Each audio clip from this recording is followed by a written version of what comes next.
Bismillahirrahmanirrahim. Assalamualaikum warahmatullahi wabarakatuh. Waalaikumsalam. Alhamdulillahirabbil alamin. Alhamdulillahilladzi an'ama alaina bi ni'matil imani wal islam. Asyhadu an la ilaha illallah wahdahu la syarikalah wa asyhadu anna Muhammadan abduhu wa rasuluhu la nabiyya ba'dah.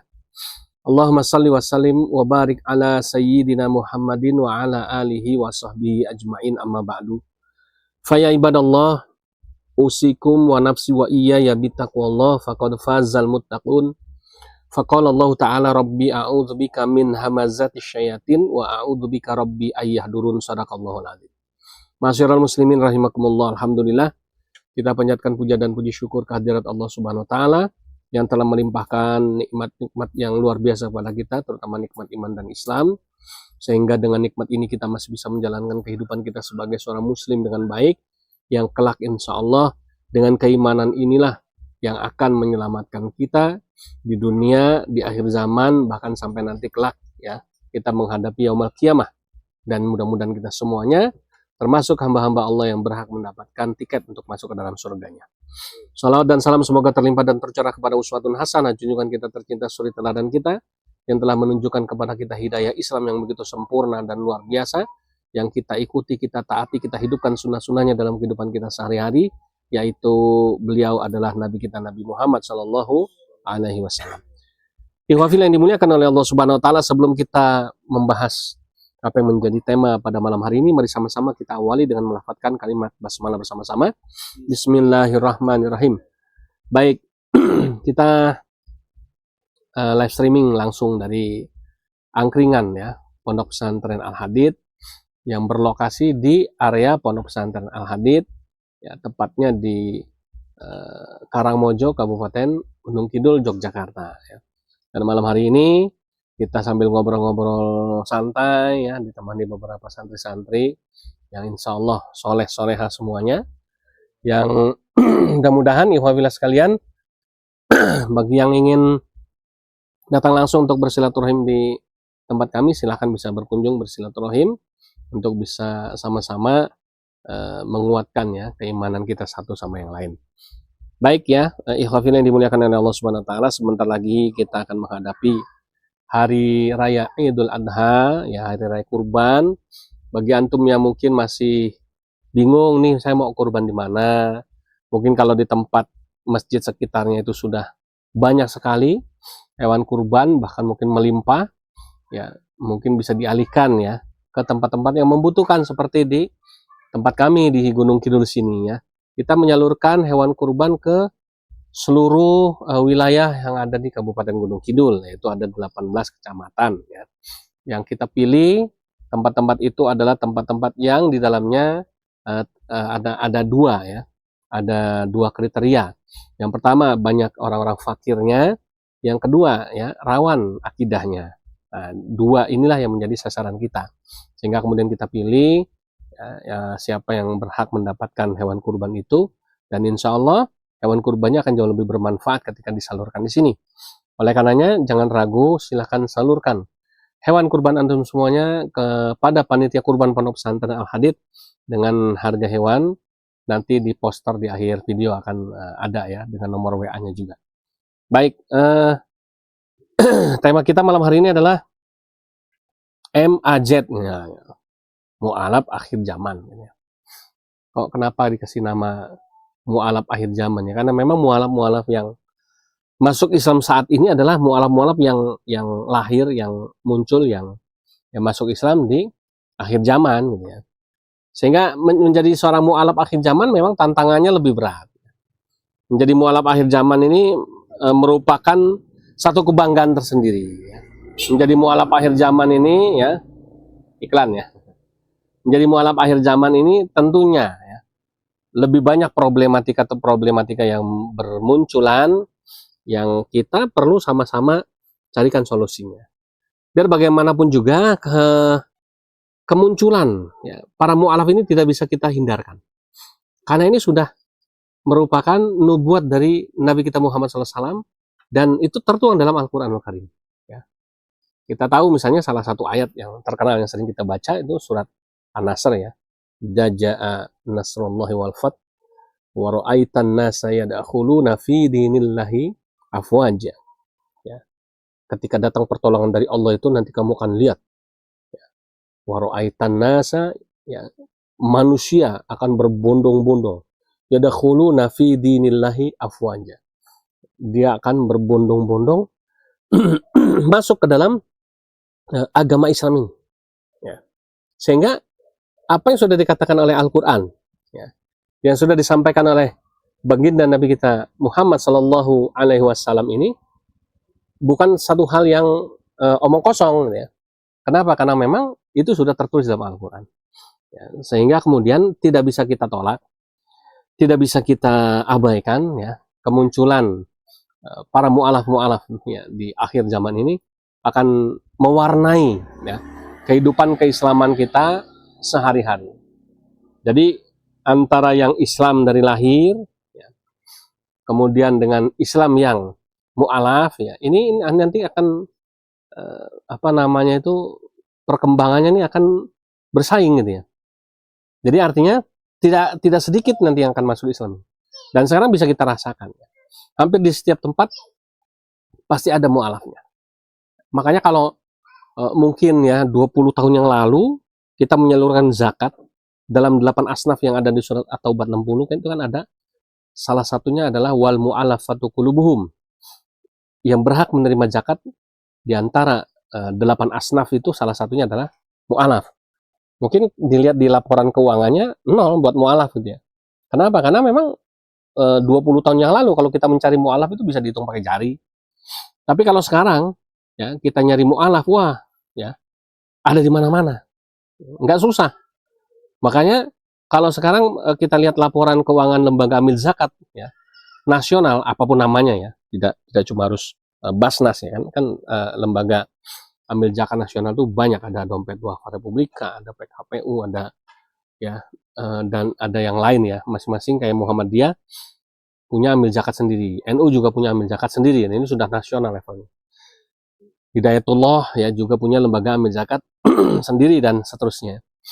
Sehingga kalau mungkin kita lihat laporan keuangan mereka mu'alaf, ya, yang menjadi salah satu asnaf atau golongan yang berhak menerima zakat itu kemudian 0, nah ini mustahil. Justru malah jadi pertanyaan, emangnya sesusah apa, ya, mencari mu'alaf itu kan? Karena kalau udah kelas nasional harusnya sudah punya mapping, pemetaan, ya. Oh, di Pulau Jawa mu'alaf itu ada sekian jumlahnya, ya, di Sumatera dan seterusnya, ya. Setiap provinsi pasti pertumbuhan mu'alaf itu bisa bisa dicek, ya, bisa dihitung. Salah satu bukti pertumbuhan mu'alaf semakin banyak itu adalah dengan banyaknya saat ini bermunculannya lembaga-lembaga pembinaan mu'alaf atau lembaga-lembaga yang khusus menaungi mu'alaf. Ya, ada mu'alaf center itu banyak macamnya, ada mu'alaf center Jogja, ada mu'alaf center Indonesia, ada mu'alaf center Hagia Sophia, ya. Ada apa namanya itu mungkin Al-Aqsa, ya, ada lagi apa namanya itu YPM At-Tauhid, ya, ada Irene Center mungkin, ya. Ada macam-macam pokoknya. Ya, nggak bisa kehitung itu jumlah lembaga-lembaga yang mengurusi mu'alaf, yang membina para mu'alaf, ya. Sehingga kemudian ini menjadi tolak ukur bahwa memang tidak bisa kita pungkiri saat ini jumlah mereka yang menjadi mu'alaf ini sangat banyak, ya, dengan berbagai macam latar belakang. Nah, itu ya ikhwah fillah, sehingga apa yang dikatakan sama Allah, yang dikatakan oleh Allah Subhanahu wa taala dalam Al-Qur'an itu sudah terjadi sekarang. Ya, kita lihat, saksikan berbondong-bondong itu baru di Indonesia, belum di Eropa, ya. Makanya ada dulu tahun-tahun 2010, ya, ada film dokumenter judulnya Eropa Menuju Islam. Dan film itu, ya, pada waktu itu menampilkan bagaimana perkembangan Islam di Eropa di awal-awal. Kalau sekarang udah luar biasa sekali. Ya, bukan cuma rakyat biasa atau bukan cuma orang biasa yang masuk Islam. Banyak dari kalangan pejabat, ya, yang masuk Islam, banyak dari kalangan politisi di Eropa masuk Islam, banyak dari kalangan scientist masuk Islam, selebritis masuk Islam, dan lain sebagainya. Jadi bisnismen juga banyak yang masuk Islam, sehingga tidak bisa kita tutup mata, termasuk di Indonesia. Ya, dari kalangan bisnismen misalnya kita lihat ada Yusuf Hamka dan anaknya ya, yang masuk Islam ya.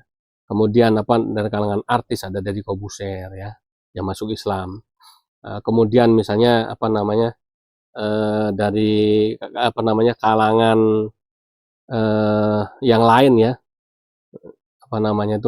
bisa kita lihat ya, pejabat-pejabat juga banyak yang masuk Islam, artis-artis juga banyak yang masuk Islam ya, politisi juga banyak yang masuk Islam ya.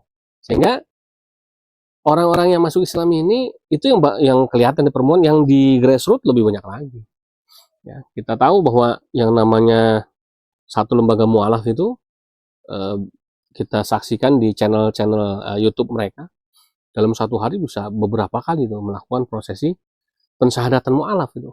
Jadi kan ini sesuatu yang luar biasa, yang memang nggak bisa kita hindari. Nah, oke. Problemnya bukan di situ.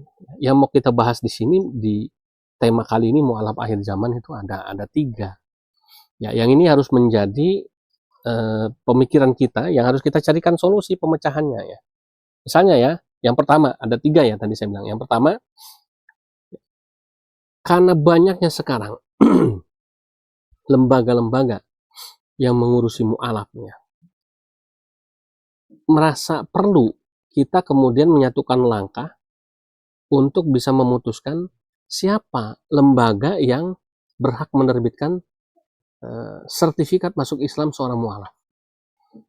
Ini penting ya. Kalau bisa dijadikan satu. Kalau sekarang ini berserakan di mana-mana. Siapapun bisa membuat sertifikat masuk Islam, sehingga tidak sedikit yang kemudian sertifikat masuk Islam itu disalahgunakan. Ya, Masjid A mengeluarkan sertifikat masuk Islam. Nanti ada mualaf yang udah disadatin sini di Masjid A, pindah ke Masjid B di lain tempat, disadatin lagi. Pindah lagi ke Masjid C di lain tempat, disadatin lagi. Dia bisa punya puluhan sertifikat masuk Islam. Ya. Nah, kemudian akhirnya terkadang para mualaf-mualaf ini juga terbentur di masalah legalitas. Apa gunanya sertifikat yang mereka dapat misalnya dari masjid atau dari lembaga mualaf? Ini legalitasnya diakui apa tidak kan? Nah, karena apa? Karena belum ada aturan yang mengatur siapa lembaga yang berhak menerbitkan sertifikat. Kalau bisa misalnya satu aja, contoh misalnya ya, kita kan sudah punya kantor urusan agama yang dibawa Kemenak, KUA, sehingga kemudian dijadikan satu, semua sepakat bahwa ya satu-satunya lembaga di Indonesia ini yang berhak menerbitkan sertifikat mualaf adalah KUA. Kalau masuk Islam boleh di mana aja. Ini yang menerbitkan sertifikat ya, jangan salah paham. Ya kadang-kadang nonton video itu belum tuntas, ya udah komplain ya, sehingga nggak match ya.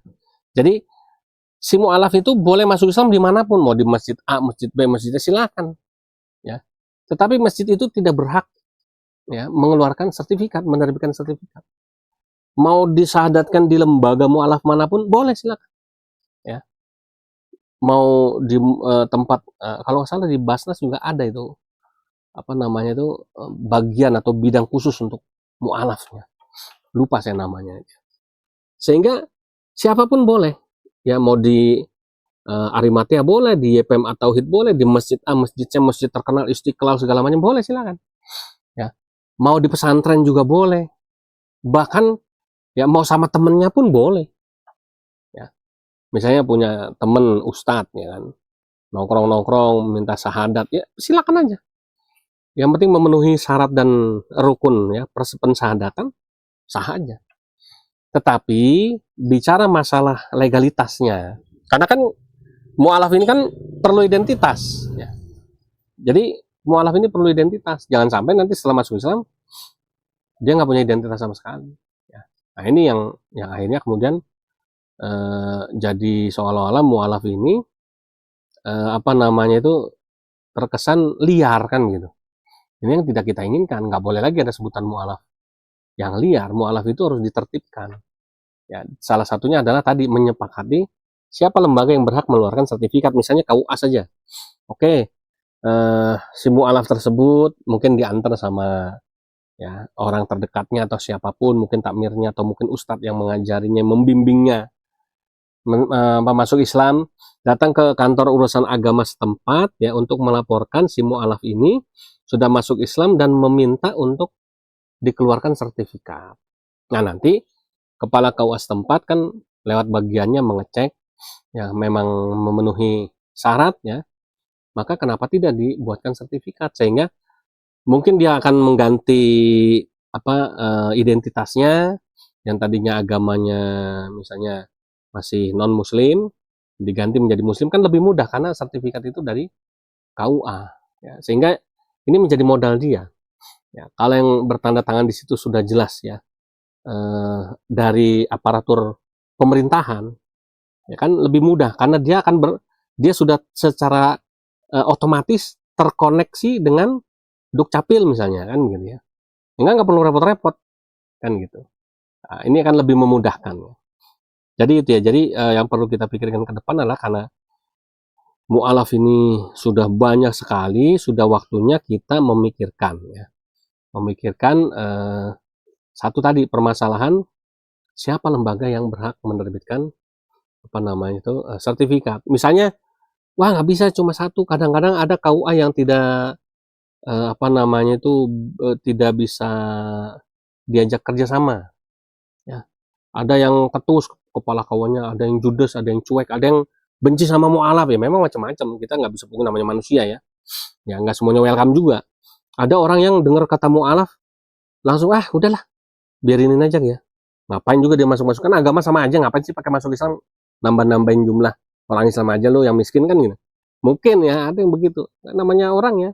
Oke lah ya, selain KUA misalnya ya, kita sepakati yang boleh menerbitkan sertifikat masuk Islam itu adalah misalnya MUI. Nah ini kan bisa jadi ya, jadi Majelis Ulama Indonesia ya kan, itu kan tersebar di seluruh Indonesia sampai tingkat kecamatan, sama seperti KUA ya. KUA itu kan ya dari tingkat pusat sampai kecamatan ada di seluruh Indonesia. Begitu juga MUI, Majelis Ulama Indonesia, di seluruh Indonesia ada sampai tingkat kecamatan. Sehingga karena kedudukannya sama-sama ya, sebagai lembaga pemerintah ya, bisa juga MUI ya, menerbitkan sertifikat masuk Islam khusus bagi para mu'alaf misalnya gitu ya. Sehingga kemudian alternatif kedua selain KUA adalah misalnya MUI gitu ya. Sehingga kemudian MUI ini punya ya, legalitas ya, punya kemampuan ya, punya otoritas ya, punya otoritas untuk mengeluarkan sertifikat masuk Islam yang nanti kalau kepentingannya kalau dia si mu'alaf ini mau mengurus identitasnya, tentu akan lebih mudah karena MUI ini kan paralel nanti ya dengan, termasuk kalau di kecamatan itu termasuk Forkompimcam gitu ya. Jadi forum komunikasi pimpinan di kecamatan itu kan ada camat ya kan, KUA, Kapolsek, dan Ramil ya kan, UPT ya, ini masuk di sini, MUI termasuk di dalamnya, sehingga akan lebih mudah ya. Jadi itu ya. Dan kenapa perlu disatukan perlu ditertibkan yang lembaga yang mengeluarkan sertifikat masuk Islam ini, itu tadi untuk mencegah ya, dampak negatif yang bisa ditimbulkan baik oleh si oknum mu'alafnya ya maupun ya kan oleh orang-orang di luar mu'alaf itu sendiri. Kadang-kadang mohon maaf ya, mu'alafnya sih nggak bermasalah, tapi terkadang ada lembaga-lembaga yang memang karena fokus dia nyari mu'alaf ya, akhirnya orang udah disahadatin di tempat lain, disahadatin tempat dia kan ini, double ya, sertifikat masuk Islam akhirnya punya double ya. Ini kan bukan salah si mu'alaf ya, karena si lembaga mu'alaf ini kejar target ya, biar mungkin biar tambah banyak ya, data mu'alafnya, mungkin kalau dia YouTuber supaya penontonnya tambah banyak kan gitu kan yang nonton, karena tontonan orang masuk Islam atau mualaf ini masih jadi tontonan yang seksi, gampang sekali mendongkrak viewer itu ya. Nah, akhirnya kemudian dia ini rebutan mualaf. Ada yang terjadi begitu. Oknum ya, oknum, jangan salah paham, ntar diprotes lagi ya. Kalau dengerin video sampai tuntas ya. Nah, ini mencegah seperti ini.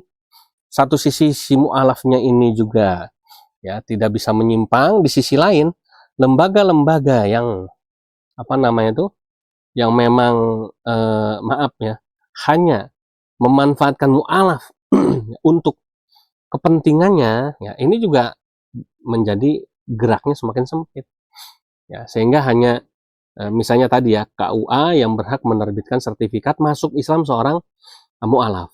Yang kedua MUI setempat. Ingat, sertifikat, jangan salah paham ya, yang berhak menerbitkan sertifikat. Kalau masuk Islam di mana aja, sama siapa aja silakan. Mau masuk Islam sama kiai A, B, pesantren, musola, masjid, bebas. Lembaga mualaf manapun bebas. Tapi ya, lembaga itu tidak boleh menerbitkan sertifikat masuk Islam seorang mualaf. Artinya kalau dia menerbitkan itu nggak sah, tidak diakui. Yang sah adalah yang dari KUA atau dari MUI yang bisa dipergunakan untuk apa namanya itu, jalur resmi administrasi negara. Itu pertama ya, permasalahan mualaf yang mualaf akhir zaman yang harus kita pecahkan. Yang kedua, ya, kita tahu bahwa permasalahan mualaf ini yang terpenting adalah yang paling utama adalah masalah pembinaan akidahnya. Nah, ini penting. Ya. Masalah sertifikat itu penting ya, tetapi karena biasanya masalah identitas ya, masalah administrasi. Tetapi yang paling penting adalah bagaimana si mualaf ini akidahnya bisa terbina dengan baik. Ini yang penting. Percuma dia punya sertifikat dari KUA, dari MUI, dia udah balik nama, ya, dia udah ganti kolom KTP-nya. Kalau ternyata akidahnya masih rapuh. Nah, kalau akidahnya rapuh, baru masuk Islam setahun 2 tahun dibalik lagi. Percuma dong udah diganti KTP-nya. Kan gitu. Masa mau dihapus lagi, balik lagi, dicabut lagi sertifikatnya. Kan jadi lucu. Makanya yang penting adalah pembinaan akidah ini. Nah, ya, disinilah yang penting. Saya pikir kita semua harus duduk bersama membahas masalah persoalan pembinaan akidah ini. Ya, saya banyaknya berkecimpung dalam dunia pembinaan mualaf, bukan baru setahun 2 tahun ya, udah puluhan tahun.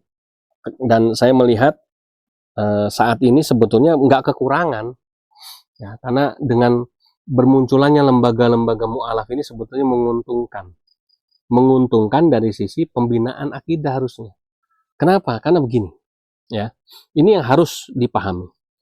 Tolong dengan sangat kepada ikhwan-ikhwan kita, ya, para pembina mualaf, ya, para apa namanya itu, pemimpin-pemimpin, ya, ormas-ormas yang mengurusi mualaf, ya, tolong sekali lagi kita punya tanggung jawab, bukan cuma mensyahadatkan itu mualaf, tetapi tanggung jawab kita yang berat, yang besar itu adalah bagaimana memastikan si mualaf itu setelah dibimbing mengucapkan 2 kalimat syahadat, dia bisa menjalankan kehidupannya sebagai seorang muslim dengan baik sampai dia matinya tetap dalam keadaan Islam. Ya, ini problemnya. Kalau kesadaran ini sudah muncul di masing-masing lembaga mualaf, saya yakin ya, masing-masing lembaga mualaf ini akan membuat kurikulum terpadu pembinaan mualaf. Memang tidak mungkin kita bisa menyatukan pembinaan mualaf ini dalam satu kurikulum yang sama nasional, susah ya. Pendidikan nasional aja apa namanya itu rame ya kan, kurikulumnya gonta-ganti, bagaimana mau ngurusin mualaf pembinaannya. Jadi mustahil kalau kita misalnya pembinaan mualaf standar nasional ya, harus seperti ini. Mungkin kalau sekedar prototip nggak apa-apa, sekedar contoh nggak apa-apa. Ya, kenapa? Karena biar bisa ditiru sama yang lain, tetapi tidak harus begitu juga. Ya, boleh saja dimodifikasi, boleh saja dikembangkan ya menurut kebutuhan dari masing-masing lembaga. Saya pikir tidak ada masalah. Nah, ini harus penting. Jangan sampai kita mensyahadatkan orang kemudian cuma untuk tadi ya, sebagai sarana untuk eksploitasi mu'alaf aja, untuk mencari keuntungan pribadi dan kelompok. Ya, harusnya ketika kita mensyahadatkan mu'alaf ini, kita punya tanggung jawab. Ya. Kita punya tanggung jawab bagaimana memastikan si fulanah yang mu'alafah ini yang masuk Islam lewat lembaga kita pastikan dia menjalankan kehidupannya sebagai seorang muslim dengan baik, ya. Sehingga kemudian ketika ada mu'alaf yang kemudian down, ya, kemudian dia menurun, ya kan, kemudian dia misalnya terpuruk kondisi imannya, kita bisa melakukan pendekatan untuk menguatkan kembali. Nah, yang belum ada di situ, ya. Kita cuma sekedar dah masuk Islam, abis itu udah kasih sangu mau kemana Pak?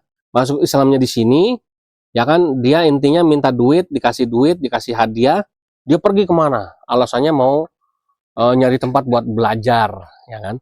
Bilangnya di pesantren Al-Hadid, tapi nggak nyampe ke sini, kan gitu. Ya, ini kan kadang-kadang begitu, ya udah aja ucul, lepas.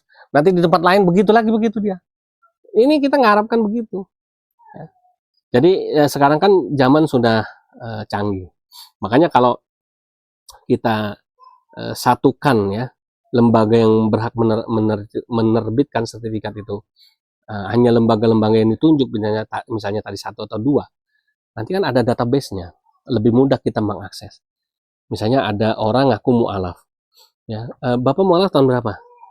Tahun sekian, tanggal berapa? Tanggal sekian, mesti apa tuh? Kalau ada mu'alaf yang waduh ton, lupa udah lama, mu'alaf soak, ya, mu'alaf konslet, bisa-bisanya dia lupa masuk Islamnya, ya.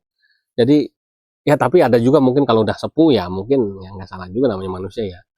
Ya al-insanu makhlul khata wa nisan, ya. Tetapi kok rasanya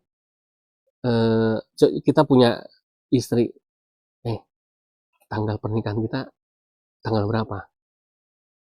Dia lupa, mesti kita marah dong, ngambek dong. Apalagi bini kita ditanya, ya, sama suaminya, tanggal pernikahan kita tanggal berapa? Lupa. Wah, ngamuk. Jangan-jangan, ya, papa punya bini lagi nih sampai lupa tanggal pernikahan kita, begitu mesti repot, urusannya panjang ini. Ya, sampai lupa. Jadi apa namanya itu, masuk Islam seorang mu'alaf ini adalah proses yang sakral. Jadi ketika dia bisa menyebutkan, oh ya saya masuk Islam itu bulan sekian, tahun sekian, ya, nanti kan bisa dicek datanya. Oh iya benar, ada nih yang menerbitkan sertifikat masuk Islamnya adalah KUA dari kecamatan ini, kabupaten ini, kan, dia provinsi ini. Jadi bisa terlacak semuanya. Ya, atau MUI, ya kan, dari MUI kecamatan mana, ya kan, kabupaten mana, provinsi apa. Ya, ada datanya semua. Sehingga nanti nggak tumpang tindih, ya, dengan apa, koordinasi yang baik, ya. Nah, jadi itu, ya, sehingga kemudian kita berharap mudah-mudahan pembinaan akidah ini menjadi prioritas. Menjadi prioritas. Jadi kita berharap mudah-mudahan semakin banyak orang yang peduli terhadap perkembangan mu'alaf.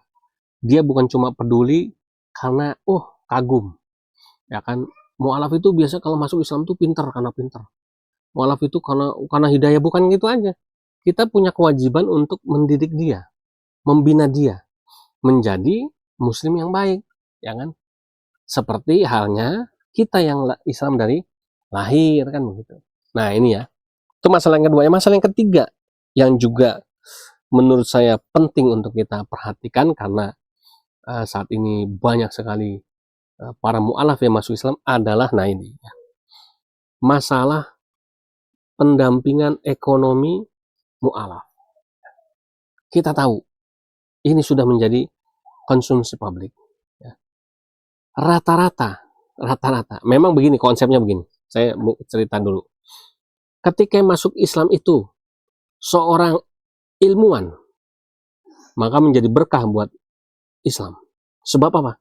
Sebab pengetahuan dia, ya, tentang sains yang dia kuasai, ini otomatis akan pindah kepada umat Islam. Nah, ini akan menambah kuat, ya kan, apa namanya itu, sumber daya keislaman kita. Akan menjadikan izul Islam wal muslimin kita semakin kuat, semakin kokoh. Ya, ini yang masuk Islam yang misalnya yang ilmuwan. Ketika yang masuk Islam ini adalah seorang politisi, ya, maka kita umat Islam akan mendapatkan untung. Kenapa? Mungkin kekuasaan dia, mungkin networknya, jaringannya, mungkin akses-akses apanya. Ini akan menjadi kemudahan buat kita. Ya, misalnya ya, yang masuk Islam, misalnya ya, seorang tokoh politik A atau fulan atau fulana, ya ternyata dia dari partai yang besar, ya kan, kemudian partai berkuasa, kemudian aksesnya sama pemerintah sangat bagus, masuk Islam, kebetulan misalnya kenal sama Al-Hadid, karena otomatis kecipratan rezeki kita kan ini, akan lebih mudah tuh akses dia karena dia punya kekuasaan, misalnya itu contoh tuh ya keuntungan yang masuk Islam orang yang berpengaruh.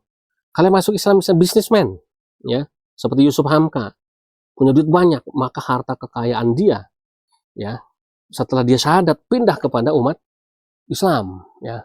Misalnya kita doakan Crazy Rich ya atau 9 naga di Indonesia yang matanya sipit-sipit semua itu mengucapkan kalimat syahadat disunat pakai kopiah peci haji, semuanya berangkat haji ya, masuk Islam semua. Wah udah ya, pindah semua tuh perusahaannya ya kan, pindah semua kekayaannya kepada umat Islam kan begitu. Sehingga apa namanya, ini akan memberi keuntungan, tapi jangan lupa juga ya masuk Islam bukan cuma yang begini-begini ya.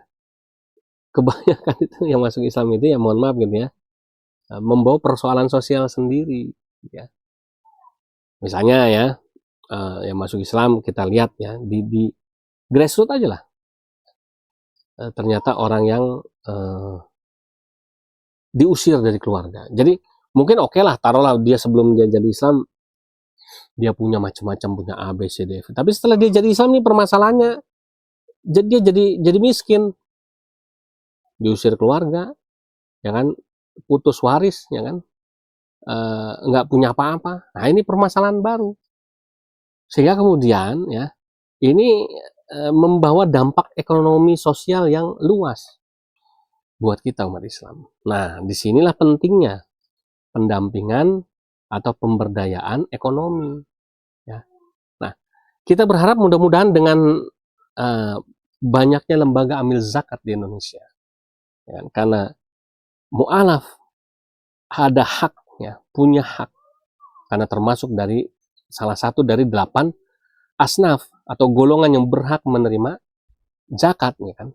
Maka kemudian ya si mu'alaf ini berhak mendapatkan bantuan zakat yang bisa dia terima.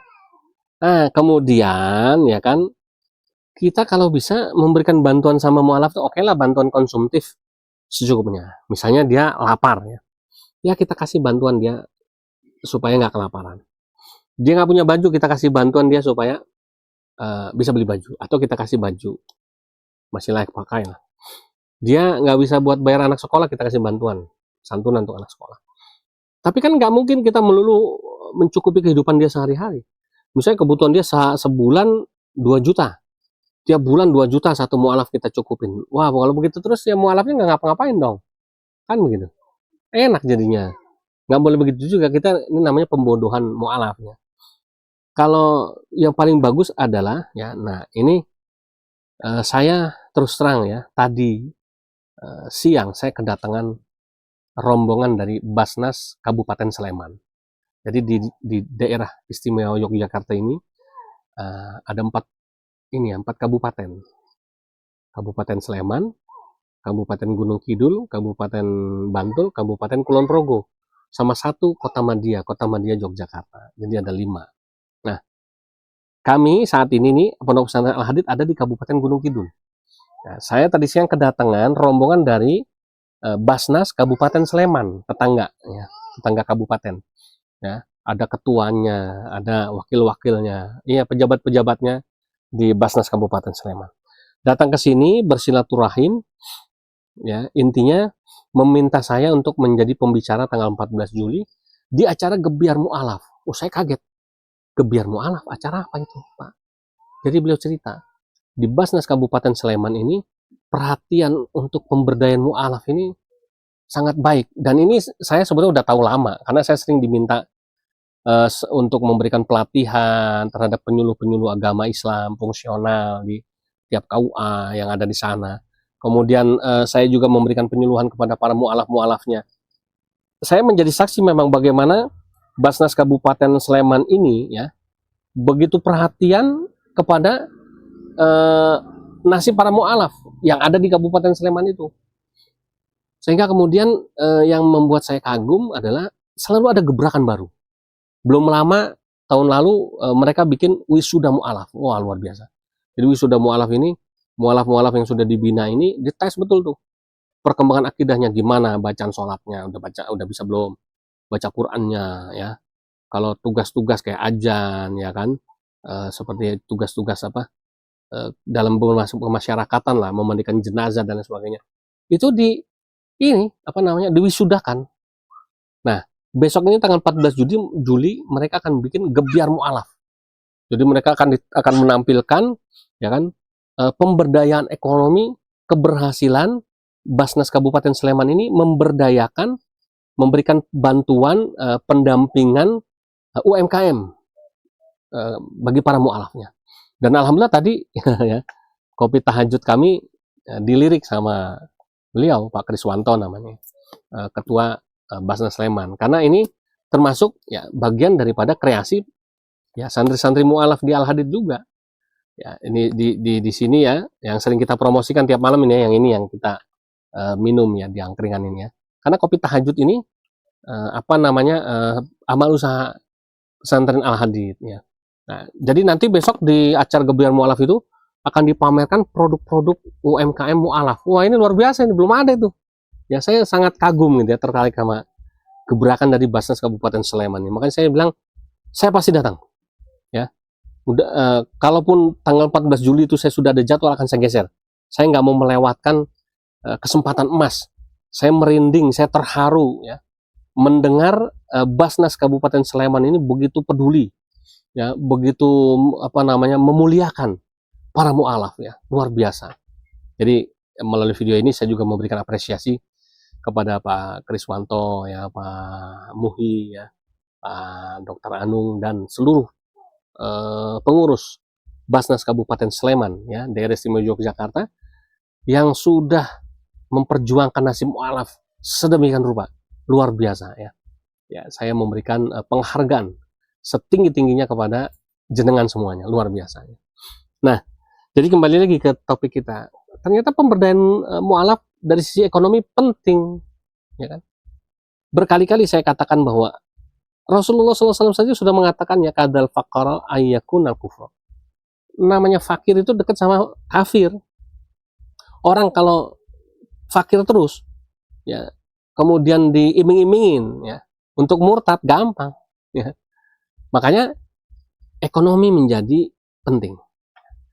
Sehingga kemudian lembaga-lembaga amil zakat kalau bisa, ya memberikan bantuan kepada mu'alaf itu jangan cuma memberikan ikannya, tapi kailnya. Ya. Sebetulnya ya saya menyaksikan dalam perjalanan ya Al-Hadid ya, yang bagus itu lembaga amil zakat itu selain Basnas Kabupaten Sleman yang sudah lama bekerja sama dengan Pondok Pesantren Al-Hadid dan sangat perhatian adalah jadi dari Badan Amil Zakat Bank BTN Pusat ya. Jadi ternyata ya saya katakan sekali lagi ada ya, masih ada, mungkin banyak ya, tapi paling tidak yang saya sebut di video ini yang jelas-jelas sudah berkontribusi ya buat Al-Hadid ya. Jadi basis Bank BTN itu sudah bertahun-tahun mendukung perjuangan Pondok Pesantren Al-Hadid ya. Karena mereka tahu kita adalah pondok mu'alaf di sini. Dari mulai ketika kita mendirikan rumah tahfiz Al-Qur'an mu'alaf ya. Kemudian ketika kita kurban tiap tahun ya, kita dibantu hewan kurban ya kan. Kemudian kita mengadakan sunat massal untuk mu'alaf ya kan. Kemudian termasuk kopi tahajud pun ya dibantu oleh basis Bank BTN. Ya. Sehingga kontribusi-kontribusi seperti ini dari lembaga-lembaga amil zakat yang besar untuk pemberdayaan ekonomi mu'alaf ini luar biasa. Ya kan? Angkringan ini pun kita persembahkan buat siapa? Ya buat santri-santri Al-Hadid yang diantaranya para mualaf-mualaf. Supaya apa? Supaya mereka, ya kan, selain mengaji untuk menuntut ilmu, memperkuat akidahnya, mereka juga bisa belajar bagaimana survive ya dalam bidang ekonomi, ya kan gitu ya. Karena kalau tidak didampingi seperti itu, ya kita khawatir kalau dia miskin terus, ya kan, dia hidup dalam kefakiran, ya, maka dia akan futur imannya, sehingga kemudian dengan mudah dia bisa berpaling, ya, bahkan murtad lainnya sedikit yang murtad. Kenapa? Nggak tahan, susah. Tuh saya jadi Islam, kok jadi miskin, jadi susah, nggak ada yang perhatian sama saya, nggak ada yang bantu saya, bla bla bla bla bla. Ya, tapi memang itu tadi harus terkonsep. Memang nggak mudah, ya nggak mudah. Saya pikir para lembaga amil zakat sudah tahu. Ya. Mungkin ada juga punya pengalaman pahit. Ada yang mungkin ditipu sama mu'alaf, ada yang berkali-kali bantu mu'alaf ya nggak berhasil. Tapi kita harus menyadari bahwa memang ya itulah tantangan kita. Kami pun di sini sama, ya. Kita 2 kali mobil pesantren itu dibawa kabur sama mu'alaf, oknum, ya. Ya. Yang kita bina, kita tolong, ya. Malah bawa kabur mobil pesantren 2 kali. Tapi apakah kita menyerah? Enggak. Ya. Karena kita sadar itu kan hanya oknum 1-2. Masih banyak mu'alaf-mu'alaf yang ya, hatinya baik, pikirannya baik, memang punya mental yang baik, yang dia ingin belajar dan berusaha menjadi lebih baik di sini, ya. Sehingga kita fasilitasi mereka, ya, dengan kemampuan yang kita punya. Makanya tadi ya, alhamdulillah saya bersyukur di sini bantuan dari lembaga amil zakat memang sangat kita perlukan, terutama dari sisi pemberdayaan ekonomi. Nah, oleh karenanya ikhwafil yang dimuliakan oleh Allah, memang ya memberikan bantuan kepada mu'alaf untuk berdikari, untuk mandiri, ini saat ini selain apa namanya itu menjadi salah satu hal yang harus kita perhatikan, ya memang juga harus kita buat MOU-nya, ya. Karena begini menurut saya, kalau misalnya nih ya, di sini kami punya mu'alaf, ya, dia punya keterampilan, kemudian tidak ada yang bantu dia untuk permodalan, ya kan? Yang ada nanti dia akan cari jalan yang tidak syar'i, misalnya, oh ada tawaran kredit bank, ya kan? Akhirnya tergoda kredit bank, ya kan, untuk usahanya, kemudian dia ngambil nekat tanpa perhitungan, bingung nggak bisa bayar cicilan. Nah ini kan jadi problem baru lagi. Nah, dengan sistem yang ada di lembaga-lembaga amil zakat, kita berikan itu memang tidak cuma-cuma karena untuk usaha, ya kan? Misalnya itu modal usaha bergulir, gitu ya. Nah, itu dengan sistem yang bagus, yang rapi, kita kontrol, kita awasi, kita dampingi, insya Allah pasti akan berhasil. Dan alhamdulillah di Al-Hadid di sini kita punya contoh-contoh, ya. Mu'alaf-mu'alaf yang masih tinggal di sini, masih ada di sini, yang berhasil membangun usahanya dari nol, tanpa kredit di bank. Jadi alhamdulillah.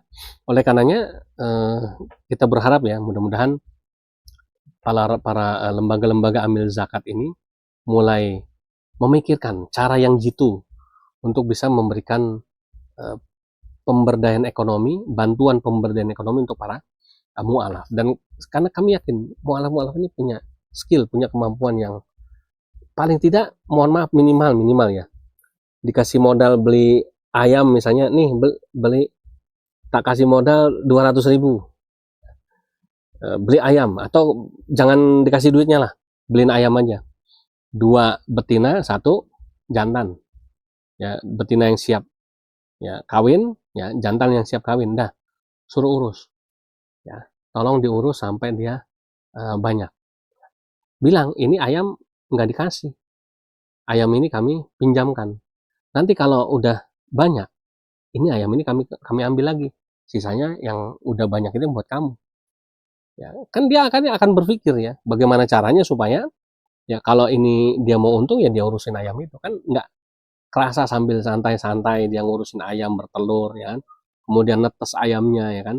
Bisa dijual kan lumayan. Sekarang satu ayam jago itu paling nggak 100.000. Ayam babon tuh paling nggak 50 sampai 80.000. Nah, kalau ayamnya tambah banyak kan lumayan buat penghasilan dia sehari-hari. Dan kita di sini mengajarkan para mualaf kita ya, jangan pernah meremehkan uang hasil usaha kita. Di angkringan ini angkringan ini ya kan dikelola oleh santri. Pendapatannya sedikit. Ya. Kadang kalau lagi rame bisa 100.000. Kalau lagi sepi paling 10.000, 20.000. Tapi saya bilang nggak apa-apa. Berapapun hasil yang didapat, itulah rezeki yang Allah kasih. Dan yang penting istiqomah. Kelola ini dengan baik, ya kan, syukuri, terus kembangkan. Insya Allah nanti akan berkembang menurut berkah dari Allah.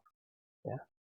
Daripada kemudian cuma ongkang-ongkang kaki, ya kan, tidur, malas-malasan, mimpi jadi orang kaya, tapi cuma dalam mimpi. Ya. Kan gantungkan cita-citamu setinggi langit, tapi bukan dalam mimpi, harus real, harus nyata kan. Nah ini ya, kami juga dorong ya para mualaf di sini untuk berkebun. Lahan kosong banyak di Al-Hadid, tanamin pisang, ya. Tanamin pisang semua. Udah 2 bulan, ya, pisangnya belum berbuah, ya sabar ya kan, baru 2 bulan. Jadi lika-likunya memang begitu ya kan. Nah ini tadi baru tadi habis studi banding di tetangga desa, ada orang yang sukses nanam pepaya California. Ya, saya suruh ya mereka untuk wawancara sama yang punya. Karena yang punya ini orang tadinya pengangguran ya kan, nggak punya kerjaan, kemudian iseng-iseng beli bibit ya pepaya California ditanam. Dan ternyata sekarang berkembang lumayan, akhirnya dia nggak nganggur lagi. Saya bilang belajar dari dia. Gimana dari seorang pengangguran bisa sukses berkebun pepaya California. Dan kita beli 1 kilo cuma 5.000 rupiah. Ya kan, kemudian kita makan manis, rasanya luar biasa. Jadi terus begitu, ada tanah kosong jangan dianggurin, ya kan? Karena di sini alhamdulillah kita selalu menerima Pondok Pesantren Al-Hadid ini tidak melulu menerima sumbangan dalam bentuk uang.